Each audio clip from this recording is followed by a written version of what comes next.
사랑하는 생명사랑교회 여러분, 지난 일주일 동안 평안하셨습니까? 오늘 예배에 참여하신 여러분 모두를 생명과 평화의 예수 그리스도의 이름으로 환영합니다. 오늘은 2020년을 마무리하는 송년주일입니다.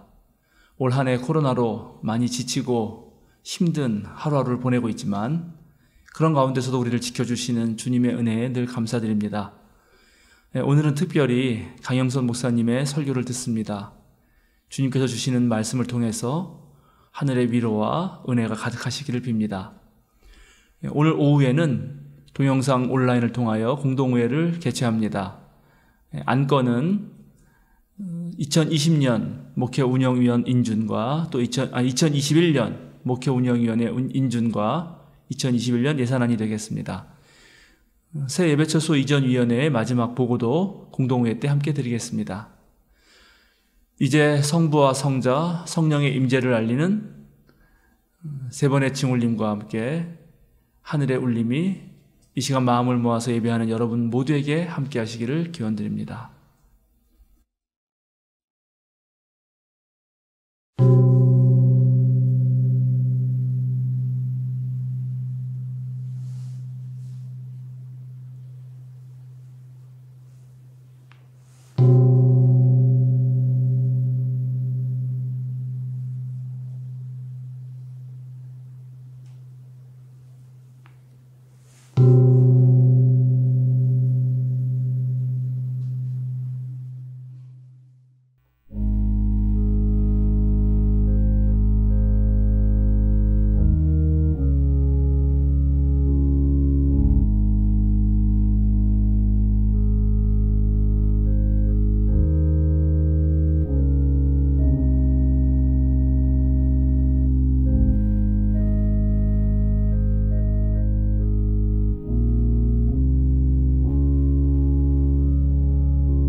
할렐루야.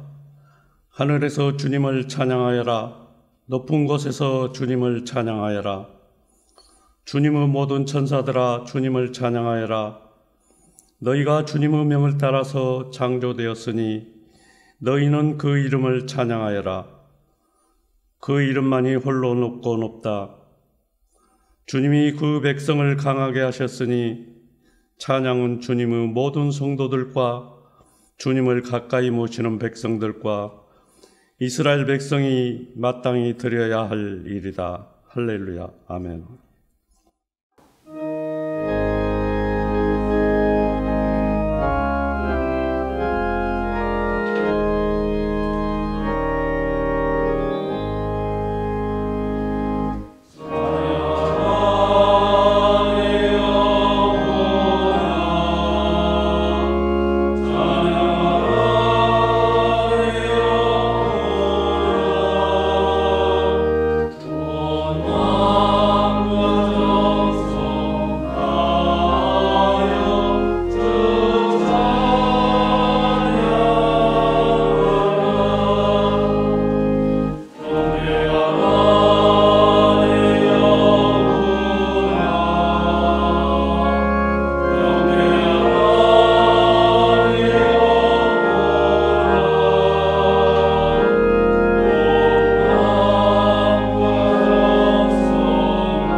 하나님이여 주 인자를 따라 내게 은혜를 베푸시며 주의 많은 긍휼을 따라 내 죄악을 지워 주소서.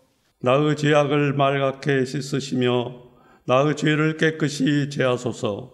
무릇 나는 내 죄과를 아오니 내 죄가 항상 내 앞에 있나이다. 내가 주께만 범죄하여 주의 목전의 악을 행하였사오니 주께서 말씀하실 때 의로우시다 하고 주께서 심판하실 때 순전하시다 하리이다. 내가 죄악 중에서 출생하였으며 어머니가 제 중에서 나를 잉태하였나이다. 우슬초로 나를 정결하게 하소서. 내가 정하리이다. 나의 죄를 씻어주소서. 내가 눈보다 희리이다. 하나님이여, 내 속에 정한 마음을 창조하시고 내 안에 정직한 영을 새롭게 하소서. 아멘.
최경숙 장로님께서 목회 기도해 주시겠습니다.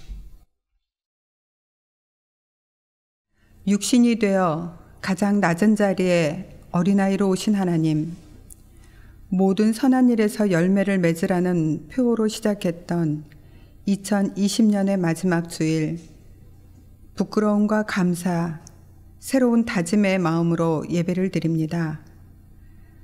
올 한 해 우리는 참 힘든 시간을 보냈습니다. 그래도 나만 힘든 건 아니라 위안하며 아직도 쉽게 끝날 것 같지 않은 이 기나긴 터널 속에서 한 해를 마무리합니다. 코로나19는 우리의 게으름과 이기심을 합리화시키는 아주 좋은 핑곗거리가 되어 부끄럽게도 주님 앞에 내어놓을 열매가 많지 않습니다. 우리가 맺고 싶었던 열매는 합격과 승진, 늘어난 재산이나 건강이었지만 주님께서 우리에게 기대하신 열매는 분명 다른 모습이겠지요. 그것을 알면서도 우리의 신앙은 주님을 온전히 의지하지 못하고 내일을 준비하는 데 전전긍긍하며 움켜쥐려고만 합니다. 힘든 것도 싫고 꽃길만 걷고 싶어 합니다. 그러나 주님께서는 우리에게 내일 일을 걱정하지 말라고, 험한 흙길에서도 아름다운 꽃을 피우라고 말씀하십니다. 주님, 우리를 불쌍히 여기소서. 사람들에게 보이려고 회당과 큰 길에서 중언부언하며 자족했던 위선자의 신앙에서 벗어나 숨어 계시는 하나님 앞에 온전히 우리를 세워 신앙의 본질에 다가서는 훈련에 게으르지 않겠습니다. 우리 주님이 오실 수 있도록 우리 마음 한 자리를 비워두겠습니다. 또한 주님께서 계시는 자리, 그러나 모두가 나서지 않는 그 자리에 우리가 가겠습니다. 이제 핑계대지 않겠습니다. 주님께 합당하게 살아감으로 주님이 원하시는 선한 열매를 맺는 우리가 되게 하옵소서. 생명사랑 공동체를 사랑하시는 주님, 지난 8년 많은 것이 부족하고 열악했던 환경 속에서도 기꺼이 헌신한 교우들과 우리를 응원해준 외부의 많은 후원의 손길을 통해 우리는 참 많은 주님의 일을 감당했습니다. 8년 전 그 첫 시작을 함께했던 강영선 목사님과 이곳에서 예배드리니 그 감동과 감사가 배가 됩니다.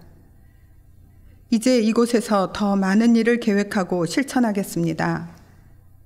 응원과 후원의 손길이 자랑스럽도록 생명사랑교회 이름에 걸맞는 생명을 살리고 사랑이 넘치는 진정한 하나님의 교회가 되게 하옵소서. 하나님, 모이지 못하고 서로 대면할 수 없는 이 시간이 길어지면서 함께 떡을 떼며 누렸던 밥상 공동체의 행복이 그립습니다.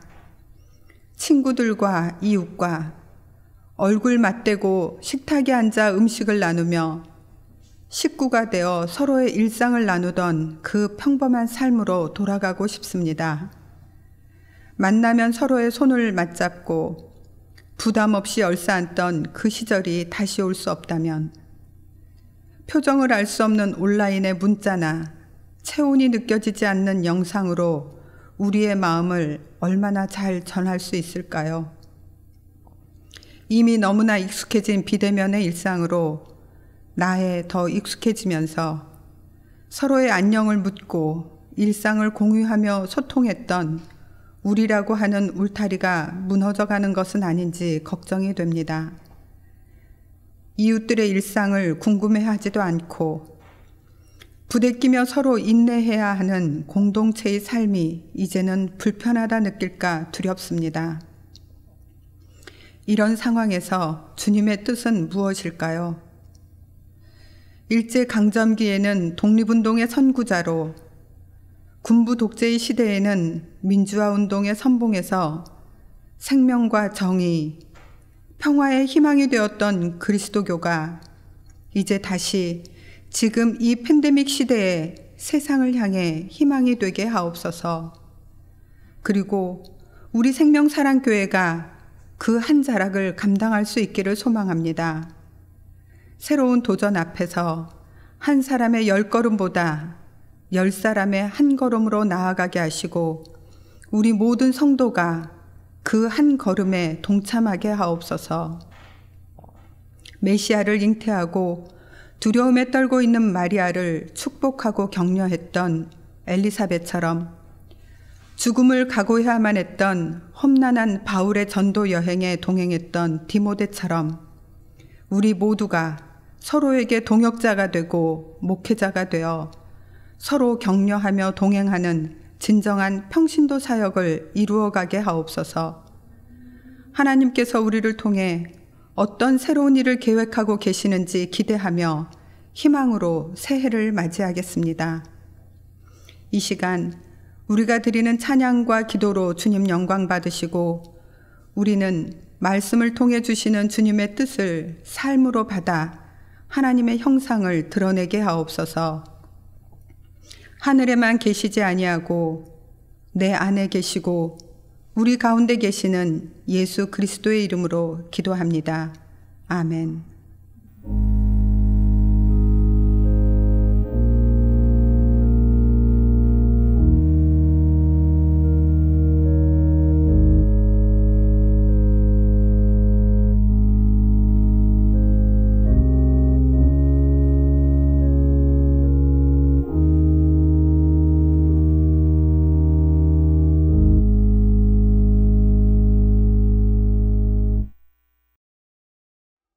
오늘 우리에게 주시는 성경 말씀은 시편 51편 1절에서 12절, 요한계시록 21장 1절에서 7절 말씀입니다. 먼저 시편의 말씀을 저와 함께 한 절씩 교독하시겠습니다. 하나님, 우리의 한결같은 사랑으로 내게 자비를 베풀어 주십시오. 주님의 크신 긍휼을 베푸시어 내 반역죄를 없애 주십시오. 내 죄악을 말끔히 씻어주시고 내 죄를 깨끗이 없애 주십시오. 나의 반역을 내가 잘 알고 있으며 내가 지은 죄가 언제나 나를 고발합니다. 주님께만 오직 주님께만 나는 죄를 지었습니다. 주님의 눈앞에서 내가 악한 짓을 저질렀으니 주님의 판결은 옳으시며 주님의 심판은 정당합니다. 실로 나는 죄 중에 태어났고 어머니의 태 속에 있을 때부터 죄인이었습니다. 마음속에 진실을 기뻐하시는 주님, 제 마음 깊은 곳에 주님의 지혜를 가르쳐 주셨습니다. 우슬초로 나를 정결케 해 주십시오. 내가 깨끗하게 될 것입니다. 나를 씻어 주십시오. 내가 눈보다 더 희게 될 것입니다. 기쁨과 즐거움의 소리를 들려주십시오. 주님께서 꺾으신 뼈들도 기뻐하며 춤출 것입니다. 주님의 눈을 내 죄에서 돌리시고 내 모든 죄악을 없애 주십시오. 아, 하나님, 내 속에 깨끗한 마음을 창조하여 주시고 내 속을 견고한 심령으로 새롭게 하여 주십시오. 주님 앞에서 나를 쫓아내지 마시며 주님의 성령을 나에게서 거두어 가지 말아 주십시오. 주님께서 베푸시는 구원의 기쁨을 내게 회복시켜 주시고 내가 지탱할 수 있도록 내게 자발적인 마음을 주십시오. 다음은 요한계시록 21장 1절에서 7절 말씀을 저와 함께 한 절씩 교독하시고 마지막 절은 함께 봉독하겠습니다. 나는 새 하늘과 새 땅을 보았습니다. 이전의 하늘과 이전의 땅이 사라지고 바다도 없어졌습니다. 나는 또 거룩한 도성 새 예루살렘이 남편을 위하여 단장한 신부와 같이 차리고 하나님께로부터 하늘에서 내려오는 것을 보았습니다. 그때 나는 보좌에서 큰 음성이 울려 나오는 것을 들었습니다. 보아라, 하나님의 집이 사람들 가운데 있다. 하나님이 그들과 함께 계실 것이요 그들은 하나님의 백성이 될 것이다. 하나님이 친히 그들과 함께 계시고 그들의 눈에서 모든 눈물을 닦아주실 것이니 다시는 죽음이 없고 슬픔도 울부짖음도 고통도 없을 것이다.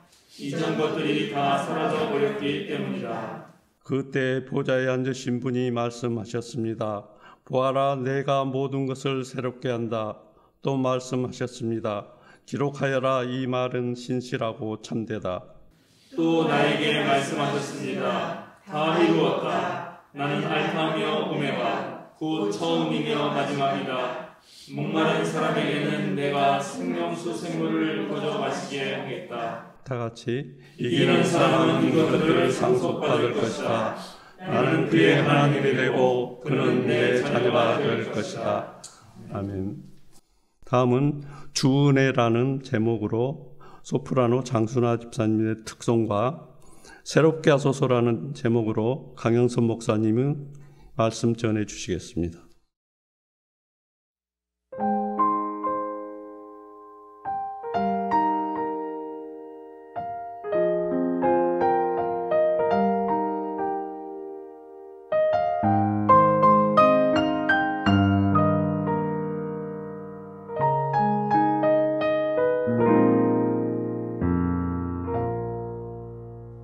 내 평생 살아온 길 뒤돌아보니 짧은 내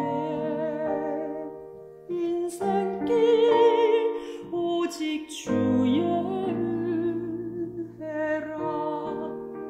내 평생 살아온 길 뒤돌아보니 짧은 내 인생길 오직 주의 은혜라. 주의 은혜라 주의 은혜라. 내 평생 살아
형통하게 하시네.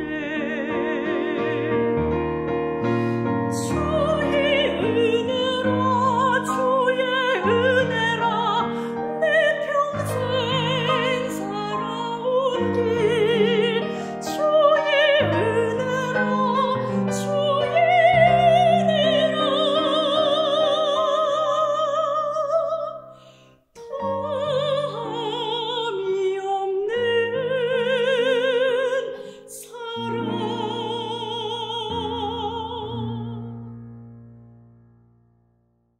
달려갈 길 모두 마친 후 주 얼굴 볼 때 나는 공로 전혀 없도다 오직 주의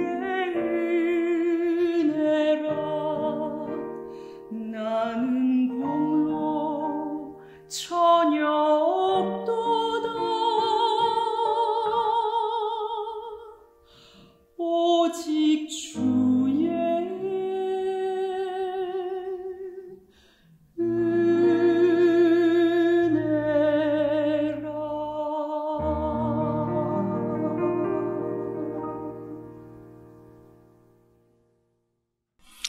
네, 생명사의 사랑교회 교우 여러분 안녕하십니까?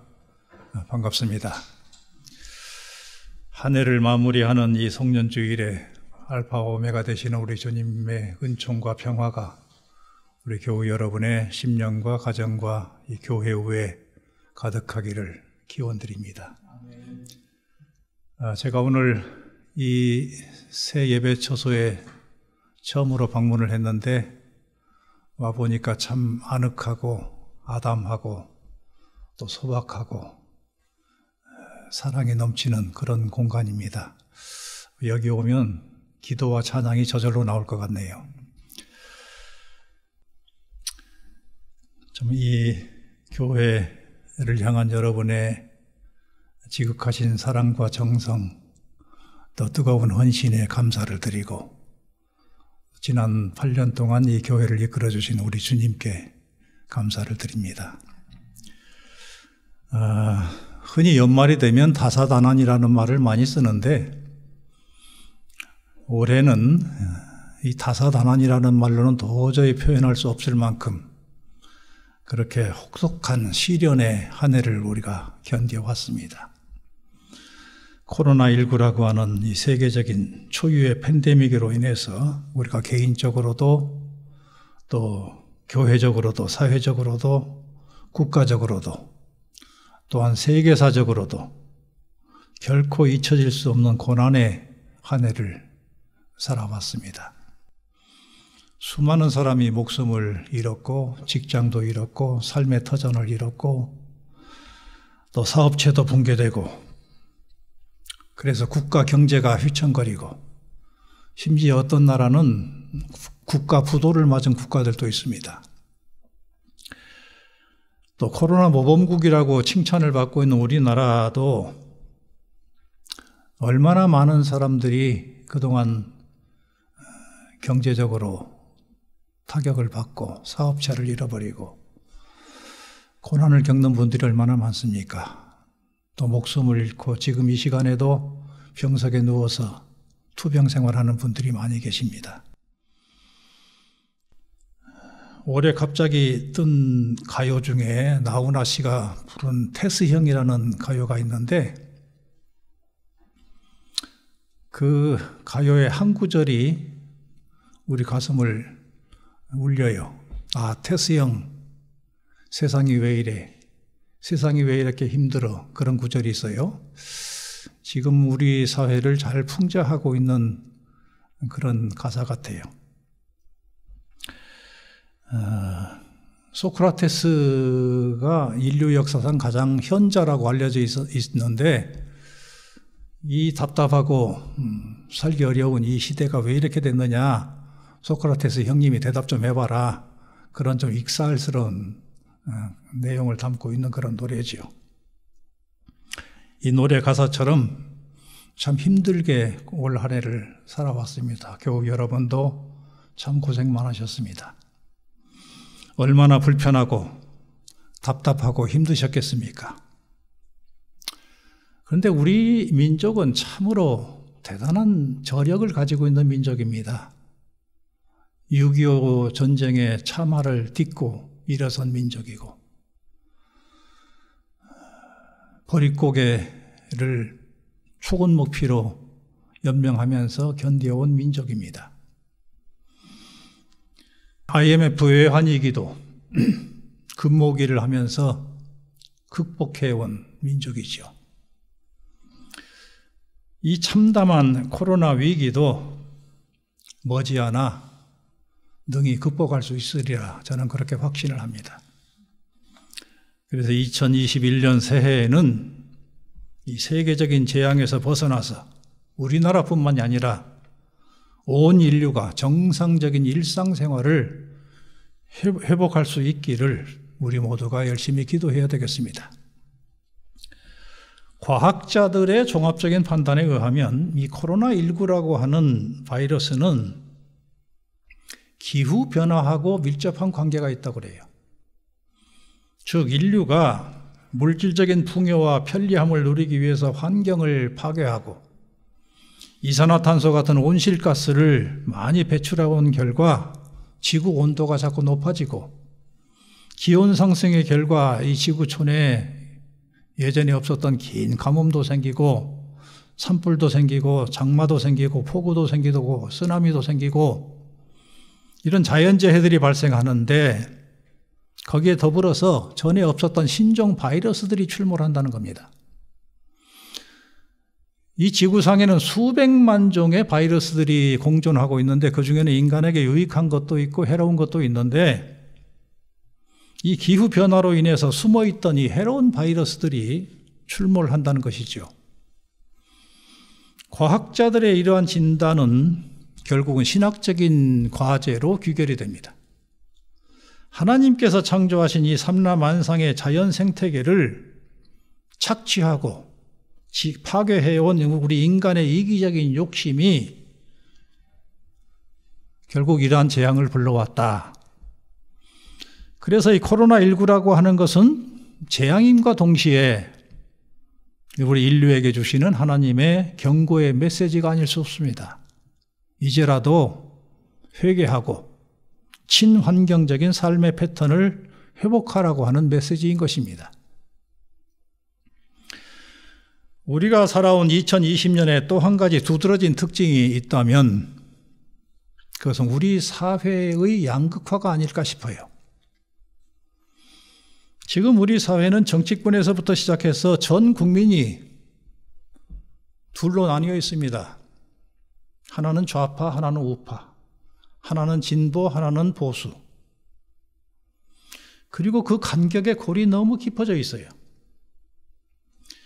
진보니 보수니 하는 그 대립은 뭐 어느 나라에서나 어느 시대나 다 있었던 건데 요즘 우리 사회에서처럼 그 간격이 이렇게 첨예하게 멀어지고 골이 깊어진 그런 적이 없었어요. 그래서 대다수 사람들은 어떤 이러한 이념적인 편파성에 사로잡혀서 우리 사회 현실을 바라보는 균형 잡힌 시각을 잃어버렸습니다. 옳고 그름을 따지기보다는 어느 편이 내 편인가, 어느 편에 서는 것이 나에게 유익한가, 그거부터 생각하죠. 안타까운 것은 우리 그리스도인들까지도 이 변질된 이념의 색안경을 벗지 못하고 있다는 점입니다. 그리스도인이라고 하면서도 예수님의 정신을 따르기보다는 파당적인 이념을 앞세우죠. 엄격한 의미에서 우리 그리스도인은 좌파도 우파도 아닙니다. 우리에게 파가 있다면 오직 예수파요 그리스도파가 되어야 됩니다.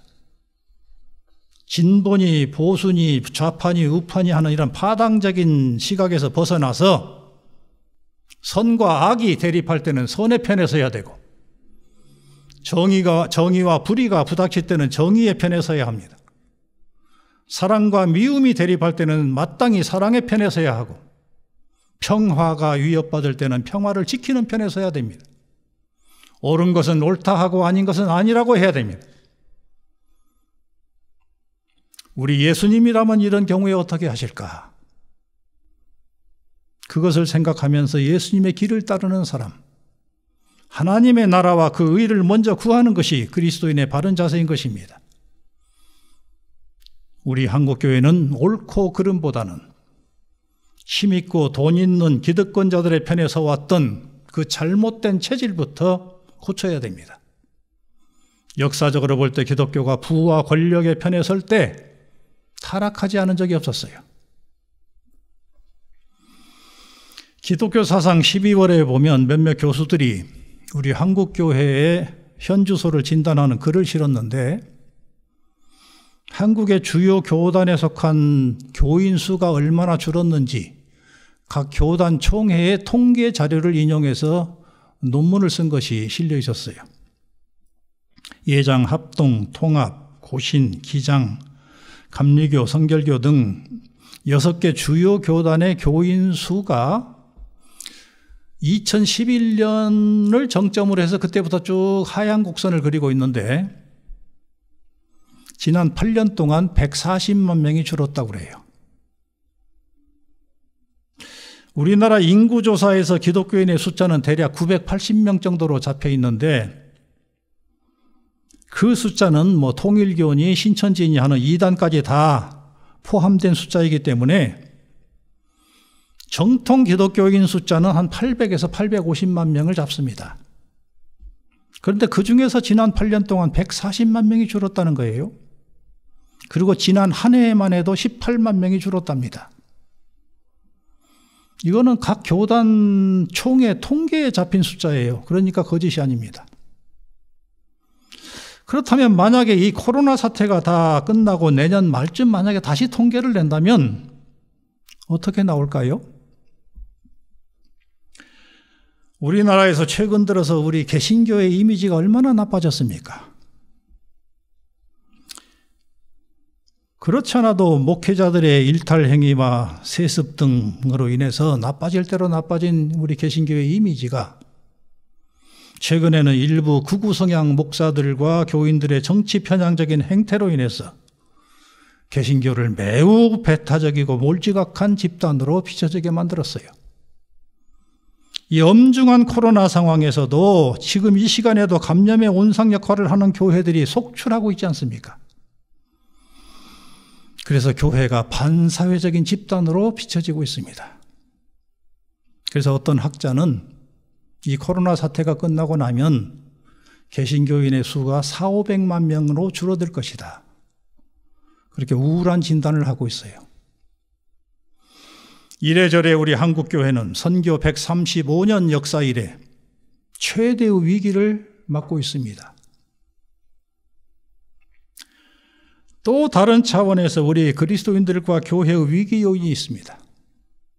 그동안 우리 한국교회는 같이 모여서 예배드리고 같이 밥을 먹으면서 친교를 나누고 또 교회 교육을 통해서 교회학교 교육을 통해서 2세를 양육하고 구역 활동이나 소그룹 활동을 통해서 교인들을 결속시켜 왔는데 이 코로나 사태가 장기화되면서 이 패러다임이 통째로 뒤바뀌어 버린 겁니다. 가장 심각한 것은 비대면 예배가 길어지다 보니까 교회 출석하지 않아도 신앙생활할 수 있다고 하는 타성이 생기게 되고 따라서 주일 성수 개념이 자꾸 희박해진다는 점입니다. 그리고 교회 출석을 하지 않다 보니까 교회 소속감이 점점 약화됩니다. 유튜브에 들어가 보면 얼마나 교회 선택의 폭이 높지 않습니까? 유명한 목사님들의 설교 다 들을 수 있지 않습니까? 그러다 보니까 우리 교회, 내 교회에 대한 소속감이 자꾸 약해지고 친교 생활, 봉사 생활도 약화될 수밖에 없죠. 나아가서 이 예배의 경건성과 진지성이 점차 약화되고 있어요. 저와 같은 목사도요. 온라인 예배를 오래 드리다 보니까 어떤 때는 추리닝 입은 채로 소파에 비스듬히 기대에 앉아서 예배를 드립니다. 신앙생활에는 형식도 무시할 수 없는 것인데 그게 쉽게 무너지는 거예요. 그래서 우리 한국의 그리스도인들이 점차 명목상의 그리스도인으로 변질되고 있지 않는지 심히 걱정이 됩니다. 그렇지 않아도 요즘 젊은이들은 헌금 생활을 잘 안 해요. 나이 든 세대에 비해서. 그런데 온라인으로 헌금을 보내다 보니까 아무래도 헌금 생활에도 또 소홀해집니다. 그래서 목사님들 이야기를 들으면 비대면 예배를 드리면서 헌금 액수가 평균 30%가 줄었다고 그래요. 교인 수도 줄어들지요. 헌금도 줄어들지요. 그래서 생존의 위기를 겪고 있는 중소교회들이 이 땅에 너무 많아요. 이 송년설교 시간에 우울한 이야기를 해서 참 죄송합니다마는 우리는 현실을 애써 외면하지 말고 정확한 현실 진단에서부터 탈출구를 찾아야 됩니다. 왜 이렇게 되었는지, 왜 일반인들이 교회를 비이성적인 집단으로 보게 되었는지, 한국의 지성인들과 젊은이들이 왜 교회를 자꾸 떠나고 있는지, 심지어 신앙 가문에서 자란 자녀들까지 왜 교회를 자꾸 멀리하는지 그 원인 진단부터 정확하게 해야 출구 전략을 세울 수 있을 것입니다. 아무쪼록 2021년 새해에는 인간의 이성과 지식의 한계를 뛰어넘는 성령의 능력으로 이러한 위기 요인들을 다 극복하고 우리 한국 교회도 새로워지고 교우 여러분의 가정과 직장과 사업체도 그리고 우리 한국 사회도 저 맨 밑바닥에서부터 박차고 올라와서 도약하고 성장하는 새해가 되기를 축원드립니다. 묵은 달력을 뜯어내고 새 달력으로 갈아붙일 때 우리는 누구나 마음의 설레임을 금할 수 없습니다. 아, 또 한 해가 지나갔구나. 별로 할 일도 없는데 한 살 또 먹는구나. 이런 상념에 사로잡히게 되지요. 그런데 직업에 따라서 시간관념이 달라지는 것 같아요. 목회를 하시는 목사님들은 시간관념이 주일 단위로 이렇게 넘어갑니다. 주일을 지나고 났는데 금세 또 주말이 되고 주일을 또 맞이해요. 그러니까 일주일씩 목사님들은 일주일씩 시간이 넘어가는 것 같아요. 회사에 다니면서 월급을 받는 분들은 월급날 중심으로 한 달씩 시간 단위가 바뀌는 것 같아요. 제가 대학에 한 30여 년 있다 보니까 대학 교수들은 시간 단위가 학기제로 넘어갑니다. 6개월 단위로. 한 학기를 시작했나 싶은데 금세 학기 말이 되고 또 방학이 돼요. 그런데요, 은퇴를 하고 나니까 시간이 1년 단위로 갑니다. 아, 한 해 새로 시작한 지가 얼마 안 되는 것 같은데 금세 또 연말이 돼요. 이렇게 시간 개념의 차이가 난다는 것은 바로 카이로스와 크로노스의 차이이기도 합니다. 신약 성서의 원어가 되는 헬라어에는 시간을 뜻하는 대표적인 단어가 두 개가 있는데 하나는 크로노스고 하나는 카이로스입니다. 크로노스라는 것은 시계와 카렌다로 측정되는 시간, 연대기적인 시간, 태초부터 지금까지, 탄생부터 지금 죽음에 이르기까지 일직선으로 쭉 이어져 오는 이 수평적인 시간, 그 시간, 양적인 시간, 물리적인 시간을 크로노스라고 그래요. 지금 우리가 2020년 12월 26일 오전 11시 몇 분 몇 초 계속 이 시간이 흘러가고 있죠. 이게 크로노스적인 시간입니다. 크로노스적인 시간. 저도 가끔 헷갈려요. 근데 카이로스란 뭐냐? 이런 시계와 카렌다로 측정할 수 없는 질적인 시간을 말해요. 정신적인 시간이고 영적인 시간입니다. 시간에는 양만 있는 것이 아니라 질도 있어요. 시간에 의미를 부여하고 시간을 만들어가는 사람들에 의해서 그 시간의 내용이 달라지는 질적인 시간이 카이로스입니다. 똑같은 시간이지만 군대에 가서 훈련을 받고 있는 사람이 겪는 그 시간 개념과 신혼여행 가서 달콤하게 보내고 있는 사랑하는 남녀의 시간 개념이 달라지겠죠? 하나는 지루하고 더디 가는 시간이고 하나는 달콤하고 빨리 가는 시간이죠. 제가 은퇴 후에 시간이 더 빨리 간다, 1년 단위로 간다 하는 것은 어떤 면에서는 그만큼 제가 행복하게 잘 지내고 있다 하는 반증이기도 해요. 저 중환자실에 누워서 인공호흡기를 꼽고 있는 환자의 입장에서 보세요. 한번 상상을 해보세요. 얼마나 더디가고 지루한 시간이겠습니까? 이처럼 질적으로 달라지는 정신적 시간 개념이 바로 카이로스입니다. 우리가 육체의 죽음을 맞이한 이후에 영원토록 계속되는 성화된 시간, 역시 카이로스의 시간이죠. 성경에서 말하는 종말이라는 개념에 오해가 생기는 것도 이 카이로스적인 시간을 크로노스로 자꾸 해석을 하기 때문에 그래요. 하나님의 시간을 인간의 시간으로 해석할 때 시한부 종말로 같은 이단 학설들이 나오는 겁니다. 크로노스적으로 사고할 경우 우리가 새해가 되었다고 해서 한 살 더 많아진다고 해서 달라질 게 없어요. 휘어진 머리카락이 검어지는 것도 아니고 얼굴에 있는 주름살이 펴지는 것도 아닙니다. 지난해의 실패가 탕감되는 것도 아니고 작년에 실수한 일이 깡그리 삭제되는 것도 아닙니다. 지금까지 지녀온 습관이나 성격이 해가 바뀐다고 새로워지는 게 아니죠. 지금 떠 있는 저 태양은 어제도 떴던 똑같은 태양입니다. 그러나 카이로스적으로 사고한다면 금년과 내년은 그 의미가 달라집니다. 2020년 12월 31일에 뜨는 태양과 2021년 1월 1일에 뜨는 태양은 질적으로 그 의미가 달라지는 겁니다. 그래서 그 첫 태양을 맞이하기 위해서 저 정동진으로 동해안으로 달려가는 거죠. 우리에게 주어진 과제는 크로노스적인 시간 속에서 어떻게 카이로스적인 시간을 만들어 가느냐 하는 과제지요. 오늘 요한계시록 21장 첫머리 부분을 봉독했는데 여기 나오는 새하늘과 새 땅의 모습은 크로노스적인 개념이 아닌 카이로스적 개념으로 이해를 해야 돼요.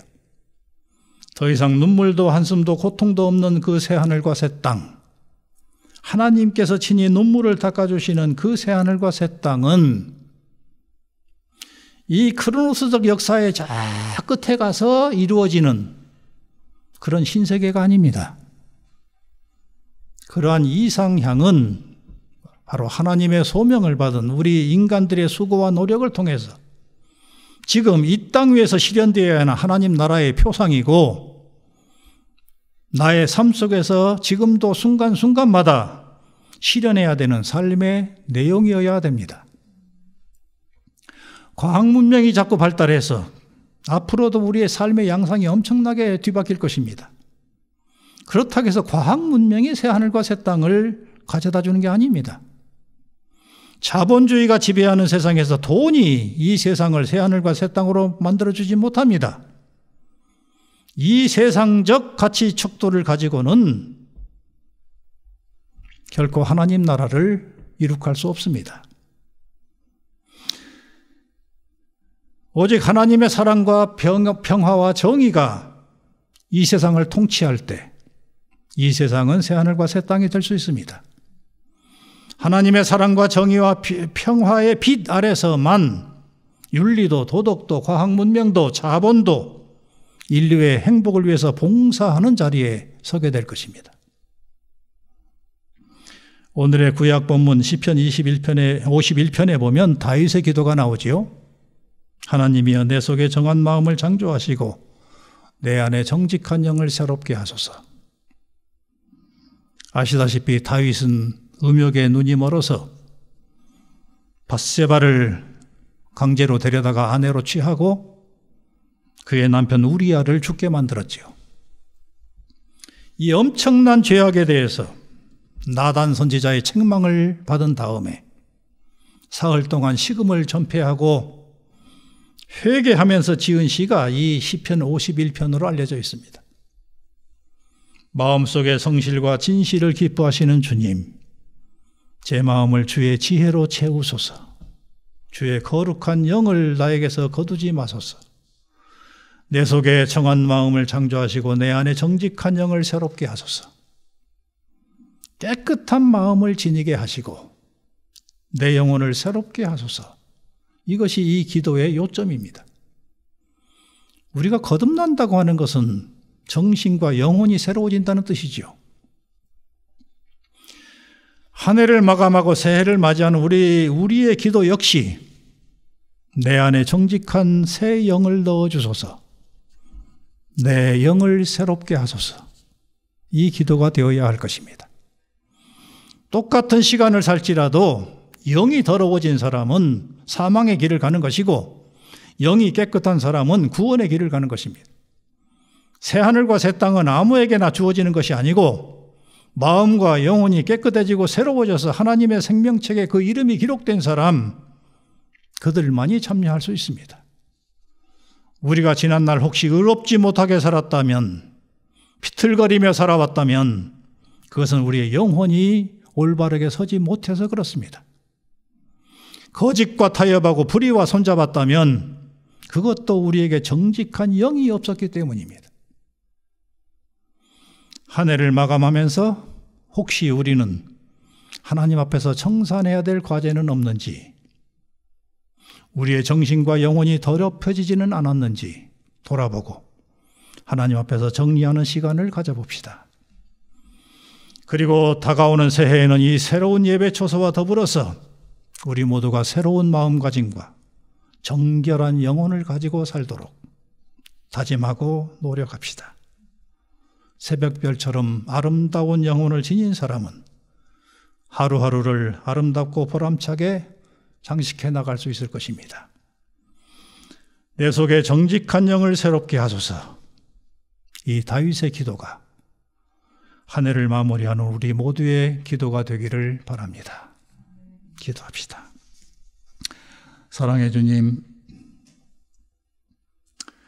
지나온 한 해 삶의 무게를 견디며 힘겹게 살아온 주의 백성들을 위로해 주시옵소서.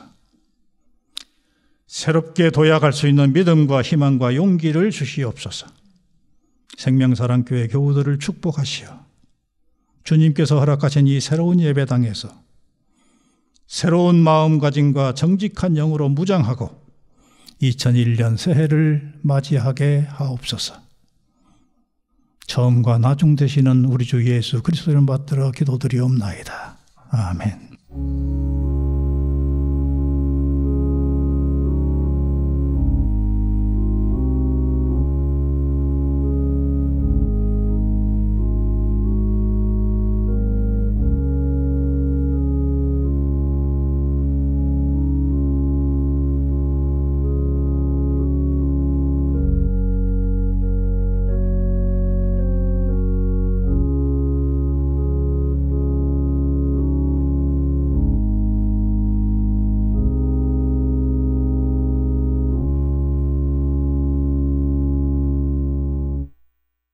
사도신경으로 우리의 신앙을 함께 고백합니다.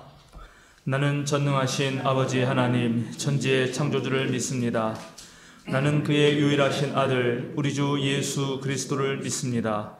그는 성령으로 잉태되어 동정녀 마리아에게서 나시고 본디오 빌라도에게 고난을 받아 십자가에 못 박혀 죽으시고 장사된 지 사흘 만에 죽은 자 가운데서 다시 살아나셨으며 하늘에 오르시어 전능하신 아버지 하나님 우편에 앉아 계시다가 거기로부터 살아있는 자와 죽은 자를 심판하러 오십니다. 나는 성령을 믿으며 거룩한 공교회와 성도의 교제와 죄를 용서받는 것과 몸의 부활과 영생을 믿습니다. 아멘. 우리가 온라인 예배를 드려서 매주 감사기도를 드리지 못하지만 한 달에 한 번씩 주님 앞에 감사기도를 드립니다. 믿음의 반대말은 의심이 아니라 근심이라는 말이 있습니다. 그러면 믿음을 상징하는 가장 큰 말은 무엇일까요? 그것은 바로 감사입니다. 지난 한 해 동안 우리가 매우 힘들고 어려운 삶을 살아왔지만 그래도 우리는 늘 주님 앞에 감사를 드릴 수 있습니다. 이제 마음을 모아서 지난 한 해를 떠올리면서 하나님 앞에 감사기도 드리겠습니다. 하나님, 주님 앞에 감사를 드립니다. 올 한 해 모든 일에서 선한 열매를 맺도록 도와주신 은혜에 감사드립니다. 주님께서 펼쳐가시는 하늘의 질서가 이 땅에서 꽃을 피울 때 감격스럽습니다. 특별히 죽음의 그늘 골짜기에서도 지켜주시고 칠흑 같은 어둠을 뚫고 참 빛으로 우리를 찾아주시니 몸둘 바를 모르겠습니다.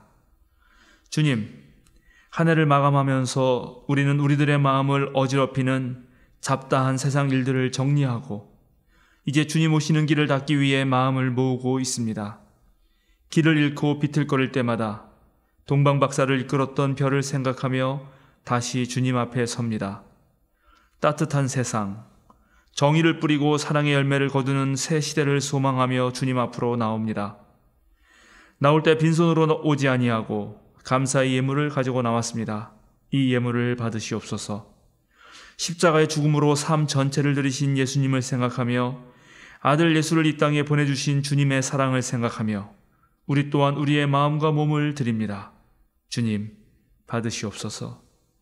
돈이 전부가 아님을 기억하게 하시고 이 예물이 하나님 나라 사역에 쓰일 때마다 온전히 하나님께만 영광이 되게 하여 주소서. 언제나 우리를 사랑하시는 예수 그리스도의 이름으로 기도드립니다. 아멘.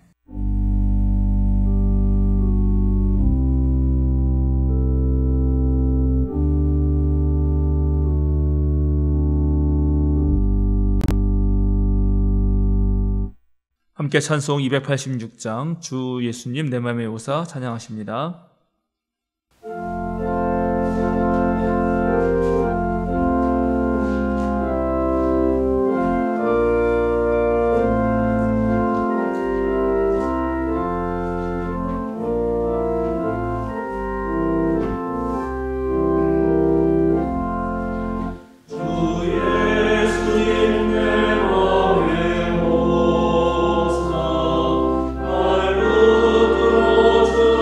주시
사랑하는 생명사랑교회 여러분, 어깨를 쭉 펴고 똑바로 서십시오. 세상으로 당당하게 그리고 힘차게 걸어 나가십시오. 자유인으로 사십시오. 모든 사람들의 눈에서 눈물을 닦아주시는 주님의 은혜에 의지하십시오. 그리고 언제나 새로운 삶들을 살아가십시오. 축도하겠습니다. 이제는 우리 주 예수 그리스도의 은혜와 하나님의 무한하신 사랑과 성령님의 거룩한 친교가 이제 한 해를 마무리하며 모든 감사와 영광을 주님께 드리고 새로운 삶을 다짐하며 준비하는 생명사랑 교우들과 이 시간 함께 예배하는 모든 성도들 위해 또 주님의 오심을 기뻐하며 구원을 갈망하는 모든 이들에게 지금부터 영원토록 함께 하시기를 간절히 축원하옵나이다. 아멘.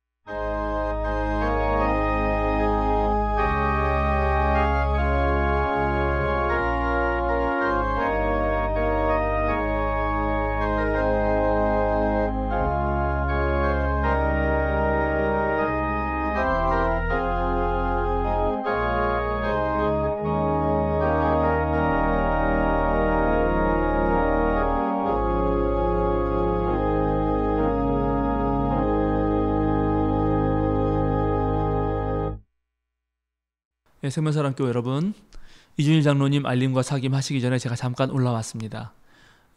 올해 저희 교회에 두 분께서 교우로서 등록하시고자 하셔서 잠깐 소개하려고 합니다. 지금 코로나19 상황이기 때문에 직접 오시지는 못했고 사진으로 소개해드리겠습니다. 첫 번째 분은 김성모 성도입니다. 제가 주례한 젊은 청년이기도 하고요. 지금은 양구에 사시는데 온라인상에서 모든 예배를 함께 하고 계시고 또 멀리 계시지만 우리 교회 교우가 되고 싶다고 하셔서 소개해드립니다. 아마 사진으로는 가족 사진이 올라갈 것입니다. 여러분 보시고 환영해 주시기 바랍니다. 제가 내일쯤 우리 전교회 카톡방에 초대하도록 하겠습니다. 또 한 분은 김영균 목사님이십니다.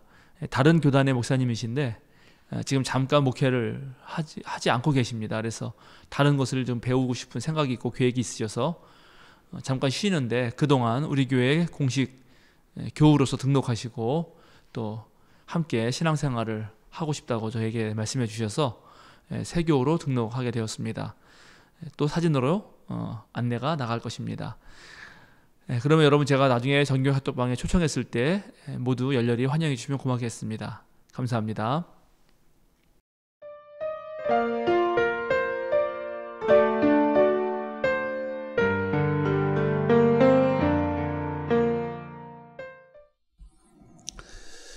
알림과 사김 시간입니다.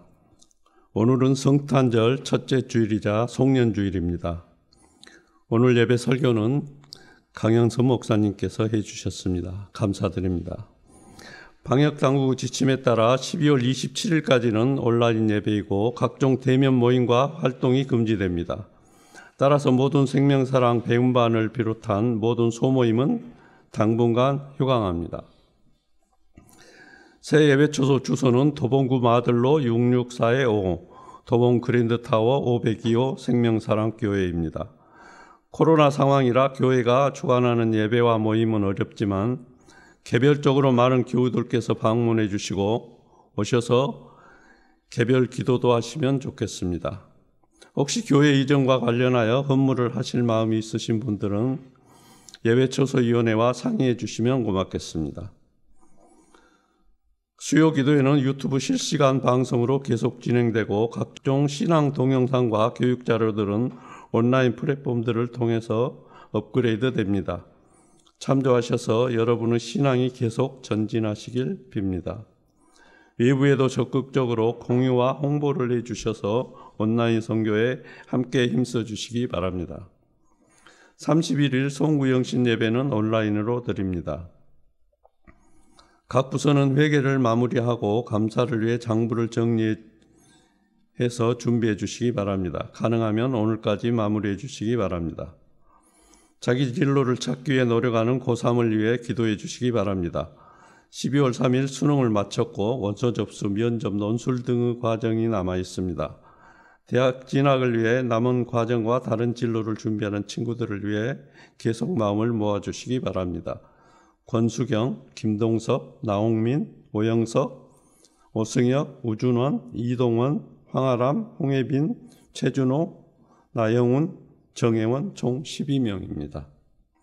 3년 성경 통독 과정을 진행 중입니다. 매일 아침 정교인 카톡방에 공유해 드리는 말씀을 묵상해 주시고 질문의 답도 찾아보시며 열심히 참여해 주시기 바랍니다. 감사합니다.